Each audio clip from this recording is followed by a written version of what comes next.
आप सबने देखा और आज के ऐतिहासिक दिन के गवाही बने।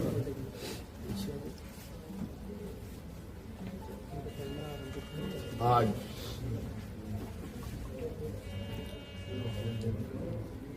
भव्य शपथ ग्रहण के बाद नई सरकार गठन के मार्ग प्रशस्त हुए हैं। उसके पश्चात आज हम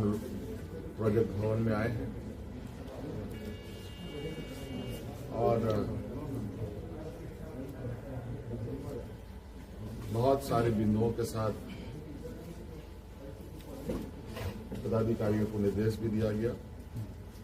उनमें से कुछ महत्वपूर्ण बिंदु हमारे सामने थी जिसका हम लोगों ने निष्पादन किया। आप सब लोगों ने देखा और आप सब लोगों को मालूम है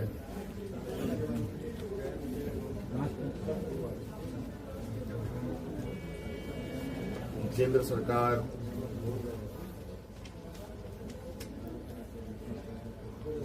देश की रक्षा हेतु अग्निवीर जैसी कार्यक्रम को चला रही है।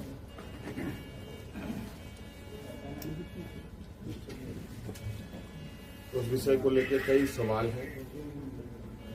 नौजवानों के भविष्य को लेकर, और आपको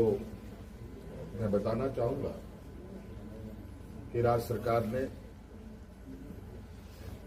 हम लोगों ने पहले ही ये निर्णय लिया था कि झारखंड राज्य के जो भी नौजवान अग्निवीर में शामिल होंगे और किसी घटना में अगर उनकी मृत्यु होती है तो उनके पूरे परिवारों के साथ, परिवारजनों के साथ राज्य सरकार खड़ी रहेगी और राज्य पुलिस कर्मियों को जो राज्य की किसी घटना में मृत्यु होने पर जो सहायता सहयोग सरकार देती है, वही सहयोग अग्निवीर के परिजनों को भी दे होगा। आपको मालूम है कि अभी कुछ दिन पहले ही असम के सीमावर्ती क्षेत्र में उग्रवादी घटना में 21 या 22 तारीख का दिन है, जहां झारखंड का एक नौजवान चंदन क्यारी, बोकारो जिले का एक क्षेत्र है, वहां का एक नौजवान अर्जुन महतो जो वीर गति को प्राप्त हुआ, उनको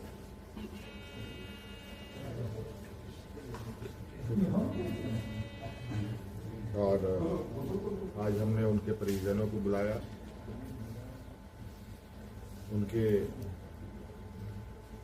भाई को हम लोगों ने एक नियुक्ति पत्र दिया और 10 लाख रुपए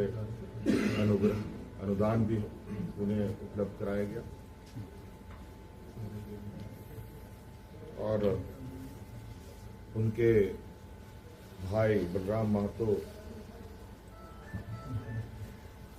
बोकारो समरानगर में चतुर्थ वर्ग के पद पर उनको नियुक्त भी किया गया।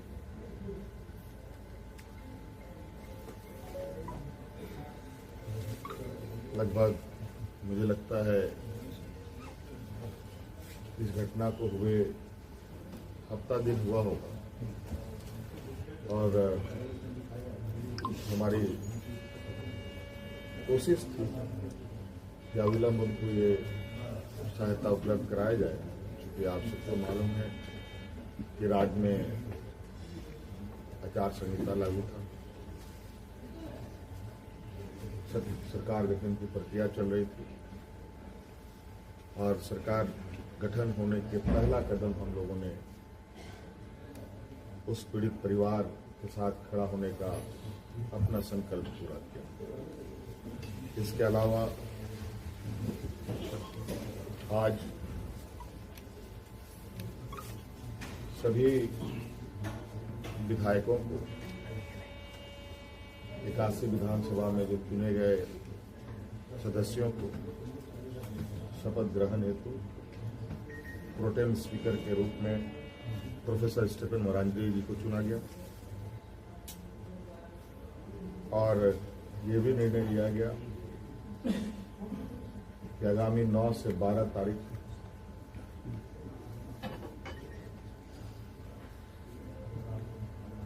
सरकार का प्रथम सत्र आहूत होगा और ये भी निर्देशित किया गया कि जो हमने निर्णय लिया था कि मैया सम्मान योजना के तहत दिसंबर माह से महिलाओं के खाते में 2500 रुपये देने का, उसे भुगतान किया जाएगा प्रति माह। केंद्र सरकार में हमारा जो बकाया है 1,36,000 करोड़ रुपया,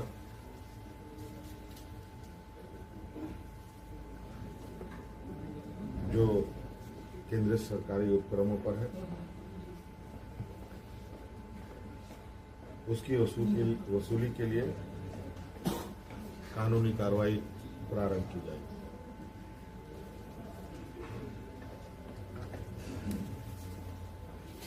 आपको पता है ये राज्य देश का सबसे पिछड़ा राज्य है। यहाँ पर सामाजिक सुरक्षा, सोशल सिक्योरिटी अत्यंत महत्वपूर्ण और आवश्यक है। इसके तहत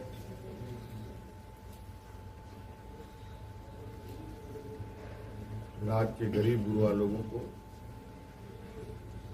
उनकी आर्थिक स्वावलंबी कैसे बने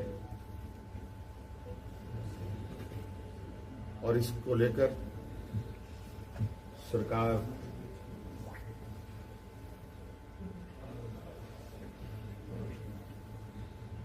को अपनी आय बढ़ाने की आवश्यकता होगी। इसके लिए नए स्रोत खोजे जाएंगे। खनन क्षेत्र में लागू या चल रहे पुराने करों की समीक्षा होगी और उसमें वृद्धि एवं न्यायिक मामलों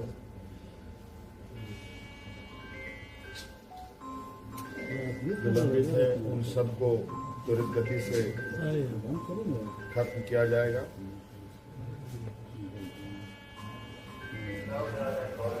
खनन क्षेत्र में कितनी अधिक करें बढ़ाई जा सकती है, इस पर सरकार आगे बढ़ेगी। आप सबको मालूम है कि हम लोगों ने उत्पाद सिपाही में भर्ती की प्रक्रिया पूरी कर ली है, लेकिन इस प्रक्रिया के तहत बड़े पैमाने पर नौजवानों की जाने गई हैं, जो बहुत ही दुखद घटना के रूप में हमारे सामने आया है।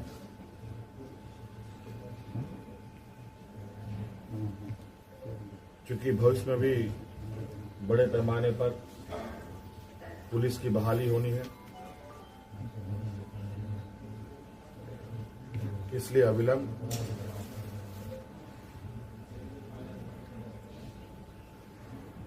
पीछे हुए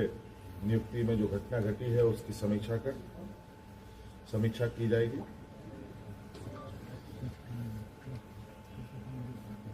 राज्य में सभी पदों पर नियुक्ति के लिए जेपीएससी और जेएसएससी तथा अन्य प्राधिकार